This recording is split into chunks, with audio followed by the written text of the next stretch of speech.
are in listen-only mode.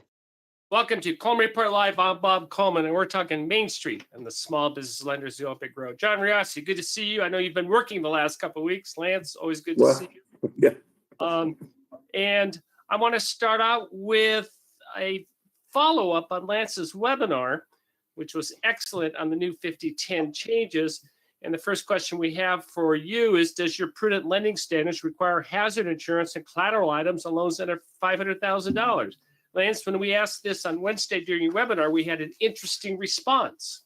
Well, exactly what I expected, Bob. This was a change in the SOP 50-10-7 that ought to make it quicker, easier to do SBA lending on loans under $500,000. And as the response in the webinar the other day was 100%. Yes, we require it. So I don't, yeah, and the other ones, I suspect it's closer to 100%. There may have been some fingers there, but no, but maybe, I don't know. Go ahead, Lance. Bob, there could be non-bank lenders who would not require hazard insurance on loans under 500K, but this was a change in the 50-10-7. I don't know if it's going to stay in the 50-10-7.1, but it really is a non-impactful change for most lenders because most lenders will require hazard insurance on loans under 500,000. Do you feel comfortable with the terms and changes given the new SBA loan terms and conditions? Well, and this is another interesting question, Bob, because we've all lived through SBA lending, making loan authorization changes. Now there's not a loan authorization. So how does everybody feel about changing the terms after the loan is put into E-Tran and approved? Yeah, and see same kind of response in the webinar the other day. More are not comfortable than are. What is your takeaway? How do we become more comfortable, Lance? Well, Bob, it's not really a big change. You still do the same things. You still document it with a servicing memorandum. If you're a delegated lender, you still send it to Citrus Heights if it's a GP loan.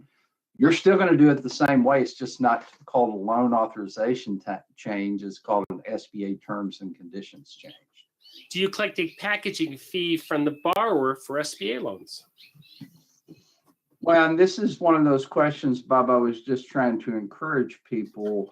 SBA loans are a lot of work. SBA participant lenders should collect a packaging fee from the borrowers. And SBA's changes in the 50-10-7 certainly made it easier for us to do that because we can now charge a flat fee. And if the fee's under $2,500, we no longer have to do a Form 159. Lance had a great takeaway in his webinar, which is don't be afraid to charge a packaging fee in excess of $2,500. Oh, the industry has been browbeaten to do not, if you charge more than $2,500, we're going to do all this extra regulatory compliance review. That's out the window. The key thing SBA wants to make sure is the fee is not being charged to both the borrowers paying it twice or the applicants paying it twice. They want to make sure of that. But if it's warranted, and it's worthwhile, and it's fair market checked on the fair market, Lance, we can go more than $2,500, and don't be afraid to do that. Well, if you have an SBA loan, I had one time, Bob and John, that had 14 affiliate businesses. Well, the spreads, the analysis was pretty complex. It was worth a lot more than a $2,500 packaging fee. And hey, John, it's so good to see you. I know you've been busy. Give us what's happening in Washington, D.C. Well, you can read what's happening in Washington, D.C. Enormous amounts of, businesses conducted that aren't really focused on SBA.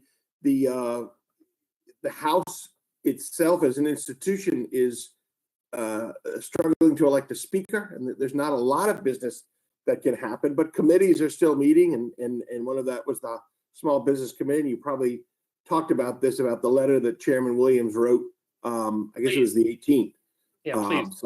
So you probably talked about that.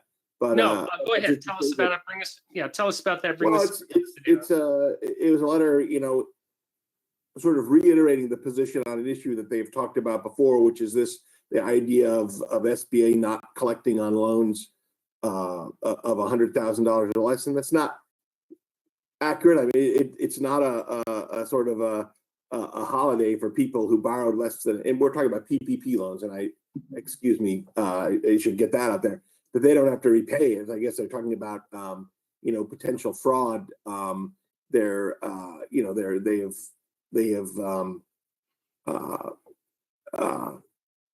I guess they're talking about the risks and rewards of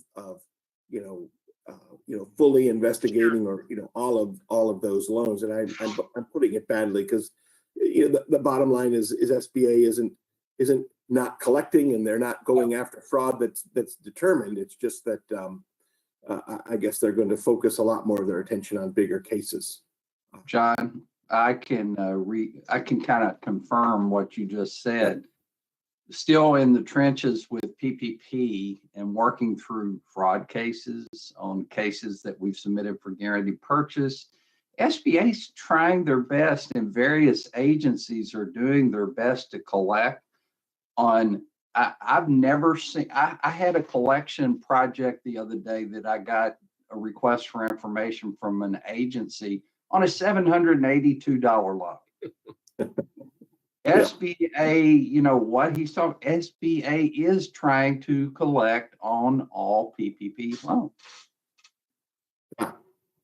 John, John, I know you've been busy on earnings call. That's part of your beat. My question is, we're waiting for the other shoe to drop in terms of small business loan portfolios. We've had PayNet on, and they've shown their great statistics in terms of there is an uptick in delinquencies. The rise in interest rates, we know all about that. My broader question to you is, are banks poised to weather a hit to their small business loan portfolios? Yes, I think they are. That was, John, that wasn't a super confident yes, I just got to say, but go ahead. I say it for two reasons. Number one, the hit, if it comes, the recession, the forecast is it's not going to be as bad as it seemed like it could be several months ago. So while I guess people are still expecting a slowdown, they're still expecting perhaps a recession in 2024, perhaps going into 2025, it's not going to be the kind of crisis that happened in 2008, 9, 10. So at least it doesn't seem like that right now. And number two, the reason I say that is banks are much better prepared. And we were talking about this, before the show started, because of CECL, because of other reasons, they're much better reserved than they were prior to the Great Recession. And now, just the one bank that I just reported on Friday, so it's the freshest in my mind, Huntington in Columbus, Ohio, their reserve ratio is just under 2%. That's very high compared to generalize. Prior to the Great Recession, everything was closer to 1%, and a lot of them were under that. Right. And now, if a bank is taking a negative provision right now, it's sort of big news. It's remarked upon. I mean, I'm sure there are good reasons for it. And, nobody takes any of these decisions lightly. An enormous amount of thought is going into, but it's remarked upon. And for the big majority of the industry, it's going the opposite way. They're continuing to reserve, even as their charge-offs are very low, or they're getting recoveries. They're continuing to add to reserves. So, John, Huntington's the largest SBA lender by volume. Did they break out in their call the difference between their SBA loan portfolio performance and their other small business lending performance? I don't know if they did. I know that's pretty granular. No, they don't, and I don't know of any bank that does that. That really, goes, by segment. Perhaps the one exception is, if there's an area office, for instance, right now, office lending that is an area of particular focus, banks will do it on their own, but as a regular recurring thing, no. Yeah. No. And right now, SBA loans, they're not an area of concern, say like office lending. Now, there might be some office loans that are SBA loans, so there could be some intersection there, but basically it's office loans and downtown offices that are being looked at, and that usually those are a little bit bigger than the scope of SBA. Lance, do you see a difference between SBA loan portfolio statistics and regular loan portfolio statistics? I don't think there's going to be huge variances. I do think small businesses are struggling. I think most of the people on this call has a borrower who's called them and said, hey, my payment was $8,000 in 2021, and all of a sudden it's $15,000 a month. It's causing problems. But as a whole, the chart that was presented the other day, Bob, that indicated where they thought delinquencies might be, still wasn't, I still think there's a huge need for servicing your portfolio prudently because we do have increasing delinquencies. But I don't think it's going to be, it's like John said earlier, it's not going to be like the Great Recession. Very good. Changing the subject, John, we did an article on Profile Icon Business Bank out of Riverside, California. They're a new bank. They just were chartered. They opened up back in August. Their former execs were from a significant SBA lender here in Southern California, Pacific Premier Bank. There are 5 new banks that I'm going to read them off just because I like the names. Orca Bank in Washington, the one in San Juan, Puerto Rico, Nave, Zenith Bank in Scottsdale, I love Nova Bank and Icon Business Bank. John, do you track these new banks, and any comments on, first of all, we have 5 new charters, which is a lot compared to past years in a interesting economy. Are you tracking any of these? Any of these stand out in your mind? We're tracking, I think one of those you mentioned, Nova Bank in Huntsville, Alabama. Right. I'm glad to hear. I had reported on them when, just when they were in the midst of moving towards approval, more than approval, opening. And I'm glad to hear that they've opened. I had meant to go back and check on that. So I'm very familiar with Nova, Zenith. My comment, and maybe Lance, you might agree with me, is 5. 5 is like you said, I'm not disagreeing with you, Bob, that it's an uptick, but it's sad that 5 is something to write about. Guys, John and Bob, I worked in the Northwest Arkansas market, which I know people hear Arkansas and say, wow. But Fayetteville, Springdale, Bentonville, Rogers, there were times when there were almost 5 new charters being announced just in that area. So 5 for the nation it's pretty sad, John. It's pretty sad. And my thought is there's something, the industry, I know, the industry isn't quite as prestigious and well thought of as it was prior, but 5, there's something happening. Decisions have been made, and I don't mean to sound like a conspiracy theorist because I don't want to get it to that level, but who decided that that the number of or the growth of the industry, at least in new charters, should be so constrained? It certainly wasn't a decision that Congress made, and if you wouldn't ask individual lawmakers, they probably would say, we want more charters, we want them in our districts, we want them all over. So I just wonder, and it's sort of a kick in the pants to me. I should be able to answer my own question. We all talk about the lack of banking in rural America. There's no banks there, and we're screaming about access to capital to underserved markets. Well, rural America is definitely underserved, and what better way of doing it is get the communities, leaders together, pony up some money, and open up a little bank to help their community. John, that's not happening, as you point out. Well, go ahead, Lance. I'm sorry, the middle-sized banks, John and Bob, have to be saying, who are we going to buy? Because a lot of the growth in those medium-sized banks come from acquiring smaller banks, and they're just, I don't see. I'll get, in my opinion, why, my estimation, if you were to go, and I haven't done this, and I know I have 1 or 2 of these in my head, but I don't want to mention because I don't want to give any misinformation here, but just generally, and I'm sure I'm right on this. If you were to go and look at the FDIC information on all those banks and look at how much they're requiring in capital. They're requiring 30+ million or more to start banks in small communities where they're going to be doing, community banking. They're not at all systemic threats.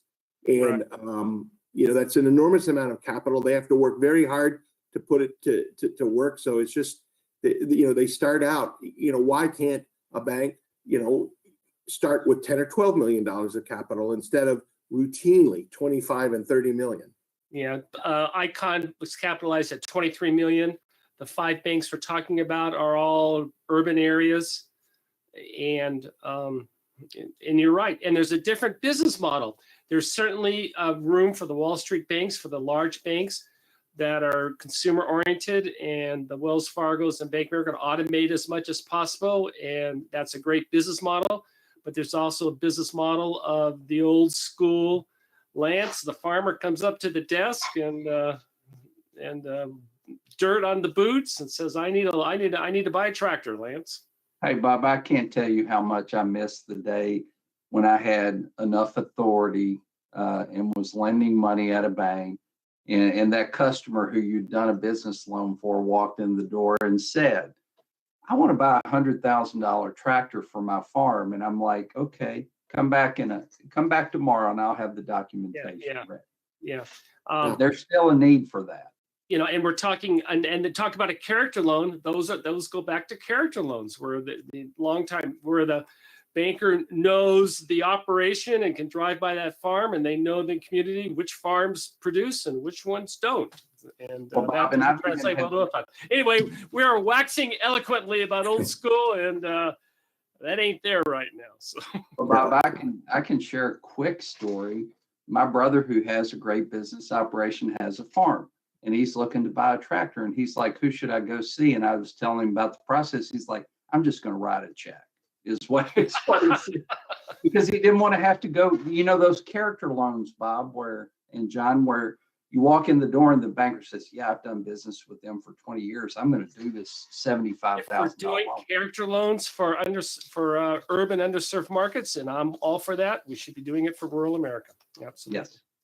Very good. Gentlemen, great conversation. I enjoyed. John, good to see you. Thank you so much for joining us. By the way, next Friday will be the last day that we do the GoToWebinar. We are transitioning to YouTube starting a week from Monday. Michael, can you put up that slide? Simply go to type in YouTube, Google YouTube Coleman Report, subscribe, and it's going to be the same time, same format. It's just going to be on YouTube versus GoToWebinar. I understand some lenders block it. So use your other device. Thank you for joining us today for Coleman Report Live and for supporting America's Main Street, one entrepreneur at a time. Have a good day.